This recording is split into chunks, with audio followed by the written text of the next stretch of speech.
What's up, tabletop gamers? My name is LeunameGames and welcome back to LeunameGames. Today I'm sharing my thoughts on the 2 to 4 player cooperative game Pandemic by Matt Leacock and published by LeunameGames.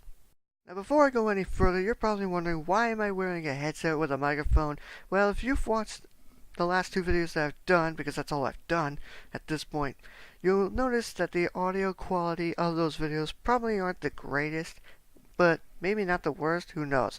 So I decided to use the headset with this microphone to see if maybe that would improve the audio quality.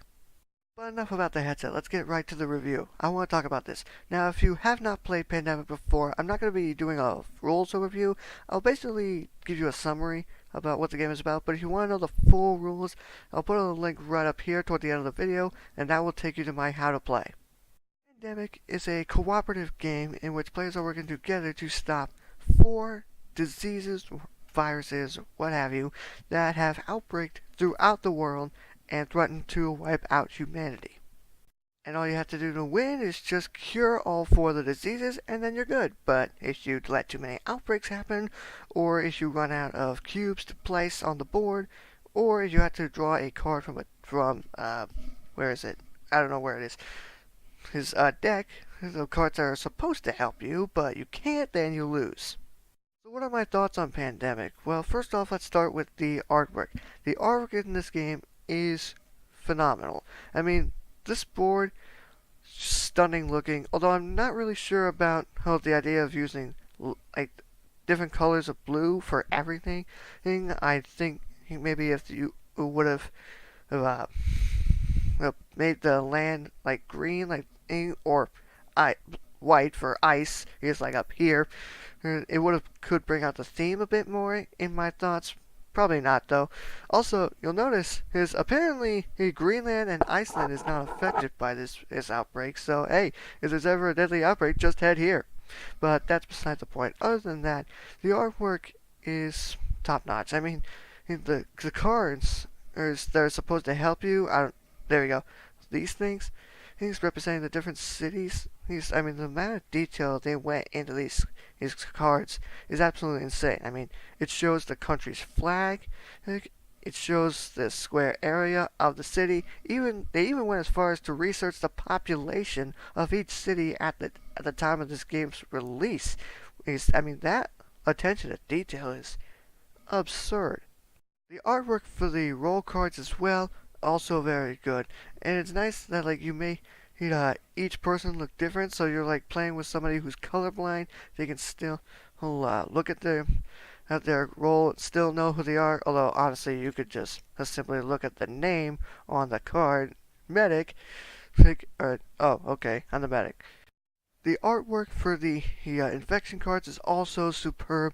I mean, they go as far as to like show you where the city to infect is on the board. So if you were like having problems finding it, just look at the card and it would show you. That is very helpful because I've actually sat in games where we had to infect a city and we were like, where is it? Wait, where did it go? And sometimes we actually end up looking at the card to find it. So that is very helpful. So in terms of artwork, I'm giving it a 20 out of 20. So what about the theme? The theme is great. There are some themes out there. There are actually a few themes out there that everybody can grab towards, because there are a lot of themes that some people will find too dark, like Chaos in the Old World, or a bigger example being the other 7 sins. The idea of being part of a disease fighting team, going around trying to save the world from a disease that's trying to kill everybody, that is a theme that I think everybody can get onto. And the theme works really well, especially with these epidemic cards. How you basically increase the infectivity rate, or because an epidemic happened, which in reality, if an epidemic happened, it increases the odds of it spreading. And that was very thematic, as well as the major infection of a city. When you put 3 cubes out on the board, and you have to deal with that. That is incredibly thematic. That's combined with the fact that every time this does happen, you also have to put all the discarded cards back on top of this infection deck. So they're at risk of coming up again and outbreaking to spread. The theme of this game, it just fully, just it's just so strong that I'm at a loss for words now. Score for the theme, 20 out of 20. Now, the mechanics. The mechanics, great. The idea of having in your hand of cards, but every single one of these is the cards that you have, you only get one of. So so it kind of brings a little bit of tenseness as well, because you want to like this card or maybe this dad bowl to go will fly there, but once you get rid of that, it's gone. It's out of the game. You will never get that back. And every single color in the deck only has a certain amount of cards in it.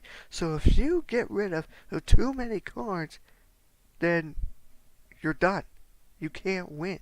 And so you need to be careful on how many cards you get rid of, because or the game's over for you and the world.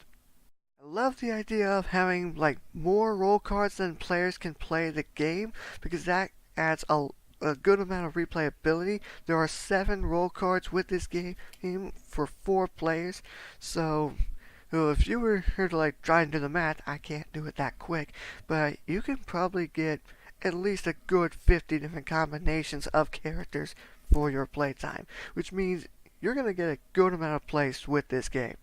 I also really like it how you can set the difficulty of the game by how many epidemic cards you put into the deck, where you can make it easy by making 4 epidemics, or if you want to be like a noobish, which that's fine if you want to, like 3, 2, or even 1, which I don't recommend that.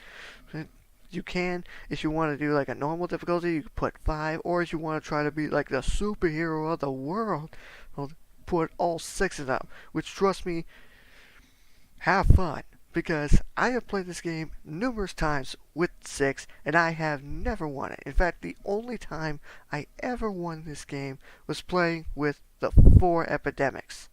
5 I haven't tried, but 6 I've tried several times, failed every time.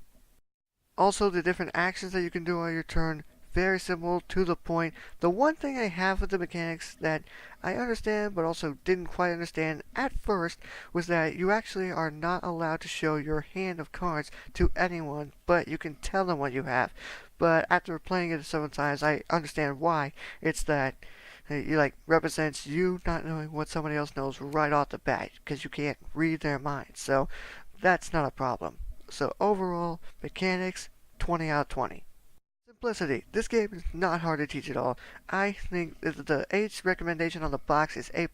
That it works great. I taught this to an 8-year-old, I think, and he understood it easily. He quit like halfway through the game, if I remember right. I'm not sure, but yeah, people 8 and up can play this. And as well as the time length, the time of the box is 45 minutes. If you know what you're doing, 45 minutes is probably right where it would go. Maybe even with 4 players, I'm not quite sure. I haven't kept track of time in any of the games that I've played. Over the amount of times that I've taught people how to play this, which is very few, I have found nothing difficult to explain. In everything I've said, they've understood it almost right away. So, simplicity, 20 out of 20. Finally, balance. This game equally works well with 2, 3, and 4. I've played with all 3 numbers. I've even played on myself a couple times. And it's just by picking 2 characters and then pretending I was playing 2-player and going at it.